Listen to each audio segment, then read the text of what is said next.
সব দায় দায়িত্ব কি হেফাজতের? এদিকে ইন্টারিম গভর্নমেন্টের সাথে হেফাজত দেন দরবার করছে বা মিটিং করছে, ওইদিকে হেফাজত নিয়ে যুক্তরাষ্ট্রে মিটিং হচ্ছে, এইদিকে আপনারা আমরা সবাই মিলে হেফাজতের সমালোচনা করছি।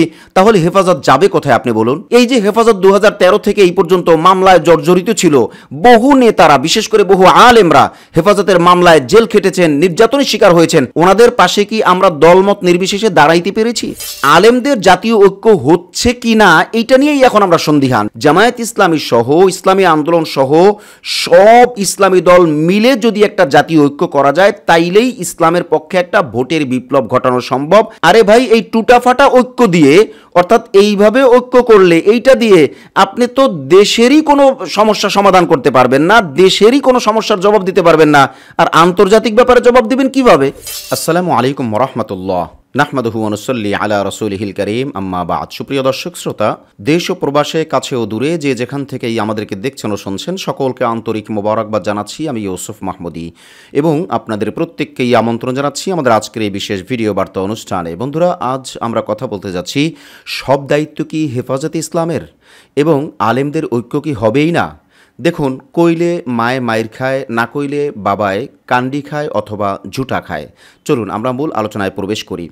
বন্ধুরা, মূল আলোচনা শুরু করার আগে আপনাদের কাছে আমাদের ছোট্ট একটু আবেদন। আপনারা জানেন যে আখলাক টিভি তাবলিগ জামায়াতের দুই পক্ষকে নিয়ে কাজ করতে গিয়ে আখলাক টিভি অনেক বড় ক্ষতিগ্রস্তের শিকার হয়েছে এবং এখনও পর্যন্ত আখলাক টিভিকে রিকভারি করে ওঠা সম্ভব হয়নি।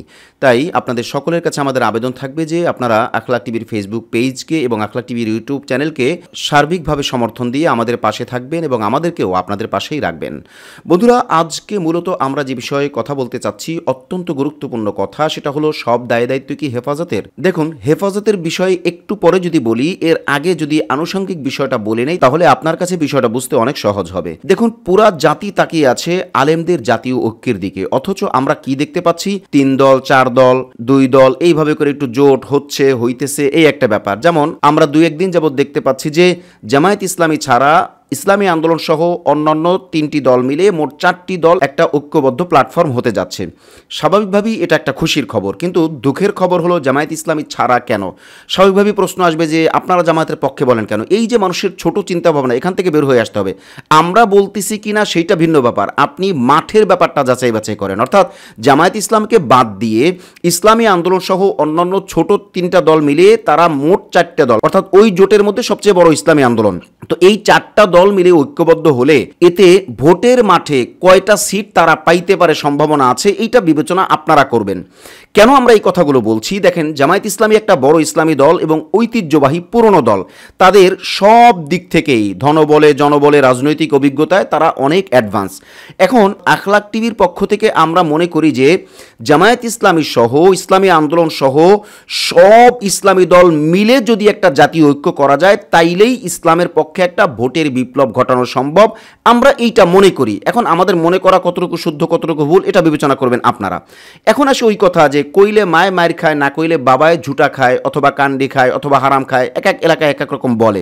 প্রশ্ন হলো, আলেমদের মধ্যে বা ইসলামী দলগুলোর মধ্যে যে টানাপোড়েন চলছে, এগুলো যদি আমরা বলি তাহলে অবস্থা ওই রকম যে কইলে মায় মায়ের খায়, না কইলে বাবায় ঝুটা খায়। তার মানে অর্থাৎ আমরা যদি এটা মিডিয়াতে বলে দেই তাহলে আলেমদের মান সম্মান থাকে না, আর যদি না বলি তাইলে পরিস্থিতি এমন যে জাতীয় ঐক্য আমরা হচ্ছে না যে বা হইতে যাইতেছে না, এটা আমরা অনেকটাই অনুভব করতে পারি। এখন অনেকেই বলবেন যে আপনি কি সব জানেন? না, আমি না, মানে আমরা যারা মিডিয়াতে কথা বলেন তারা। যেমন একটা উদাহরণ আপনাকে দিই, আজকে সকালেও বাংলাদেশের প্রথম শ্রেণীর একজন আলেমের সাথে আমার পার্সোনাল অনেক কথা হয়েছে, যেগুলো মিডিয়াতে আনার বিষয় না। আমাদের কথার পরে উনি একটা মেসেজ আমাকে দিলেন বাংলায়। সেই মেসেজের মধ্যে যে কথা লেখা আছে সেটা আসলে দুঃখের ব্যাপার। আমি মেসেজটা টোটালি পড়ছি না, বা কোন ব্যক্তি মেসেজ দিয়েছেন, কোন আলেম, সেটাও আমরা বলছি না, যেহেতু এটা মিডিয়ার ব্যাপার না। উনি লিখেছেন যে আসসালামু আলাইকুম, এরপরে উনি লিখেছেন যে ইসলামী দলগুলোর মধ্যে ঐক্য হবে না। এটা ওনার অবজারভেশন, উনি বলছেন। এখন আমি কিন্তু বলছি বাংলাদেশের প্রথম শ্রেণীর একজন আলেমের কথা। এবার আপনি বিবেচনা করুন, উনি বিভিন্ন কারণ এখানে উল্লেখ করছেন, আমরা সেই কারণের দিকে যাচ্ছি না, মানে ওইটা তো মিডিয়ায় আনার ব্যাপার না, এটা জাস্ট আমরা আমাদের দিক থেকে এতটুকু তুলে ধরা যে দেখুন বহু আলেমরা মানে বড় বড় আলেমরা পর্যন্ত নিরাশ হয়ে যায় যেই কথাগুলো আমরা জানি। কিভাবে? অনেক বড় বড় আলেম এমন আছেন যারা সোশ্যাল মিডিয়াতে আসে না বা কথা বলে না, কিন্তু আমাদের সাথে কথা বলে পার্সোনালি। আবার অনেক আলেম এমন আছেন যারা রাজনীতির ময়দানেও নাই, কিন্তু রাজনীতিকে অবজারভেশন করেন, তারাও কিন্তু আমাদের সাথে কথোপকথন করেন বা কথাবার্তা বলেন, মত বিনিময় করেন। তারা আমাদের থেকে কিছু তথ্য নেন, আমরাও তাদের থেকে কিছু শিখি বা তথ্য নেই, এইরকমই কথাবার্তা।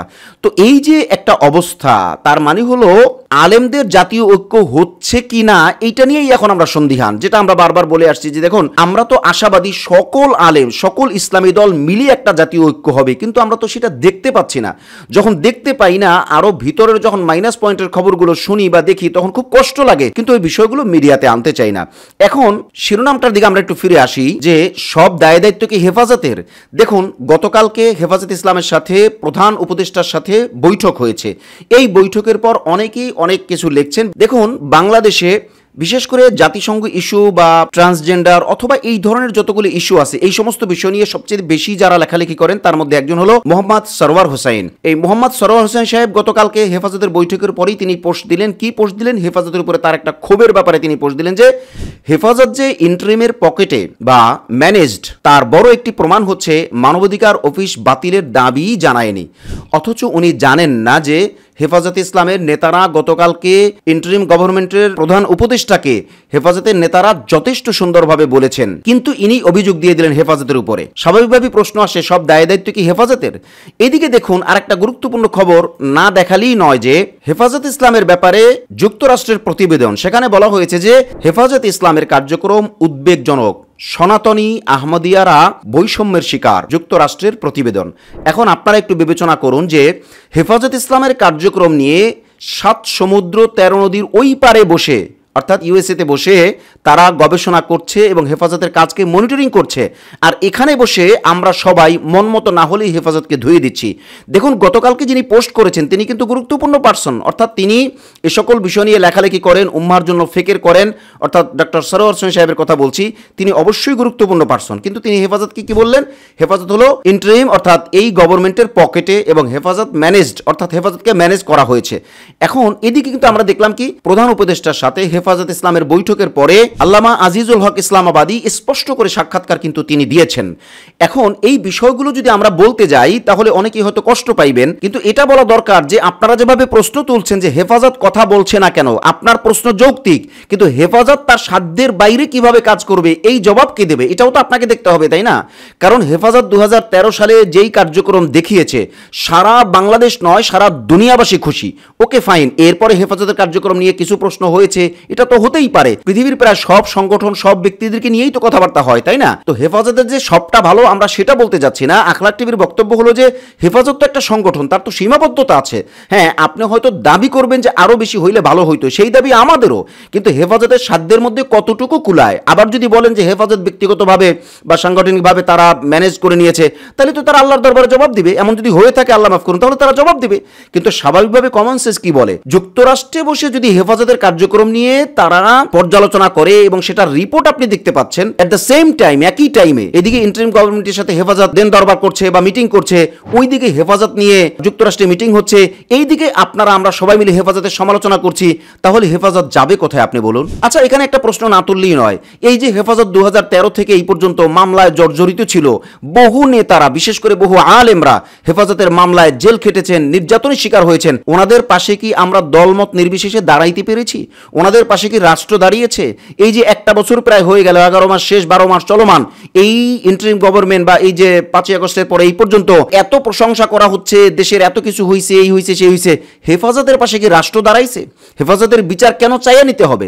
এরপরও না হয় চাইয়া নিল, কিন্তু হেফাজতের উপরে যে চাপ, এই চাপটা আপনি কি বিবেচনা করবেন না? মানে আমরা কি বিবেচনা করব না? এখানে এসেই স্বাভাবিকভাবে প্রশ্ন আসে যে সব দায় দায়িত্ব কি হেফাজতের? কিন্তু না, আপনি যদি কমন সেন্সের কাছে জিজ্ঞাসা করেন তাহলে বক্তব্য আসবে না সব দায় দায়িত্ব হেফাজতের না, হেফাজত নেতৃত্বে থাকবে হেফাজত লিডিংয়ে থাকবে, কিন্তু হেফাজতের উপরই সব দায়িত্ব না, দায়িত্ব আপনার আমার আমাদের সকলের।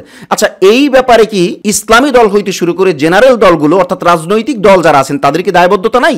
সবার দায়বদ্ধতা আছে। আপনি আমি লুকাইতে পারি, মানে আপনি আমাকে বললেন, আমি ওনাকে বললাম, উনি ওনাকে বললো, এইভাবে করে মানে একজনের মাথায় আর একজন দোষ চাপাইয়া লুকানো যায়। কিন্তু আল্লাহর মুআখাজা থেকে, আল্লাহর প্রশ্ন থেকে, আল্লাহর ধরা থেকে, আল্লাহর কাছে জবাবদিহিতা থেকে আপনি আমি কি কেউ বাঁচতে পারবো? এক্ষেত্রে আখলাক টিভির অবজারভেশন হলো, ইসলামী সব দলগুলো মিলে যদি একটা ঐক্যবদ্ধ প্ল্যাটফর্ম করতে পারে, তাহলে দেশীয় ইস্যুগুলো হইতে শুরু করে আন্তর্জাতিক ইস্যু সবগুলোর ব্যাপারেই আলেম ওলামারা যথোপযুক্ত জবাব দিতে পারবেন এবং সবগুলো বিষয়ই টেক কেয়ার করে উঠতে পারবেন ইনশাআল্লাহ।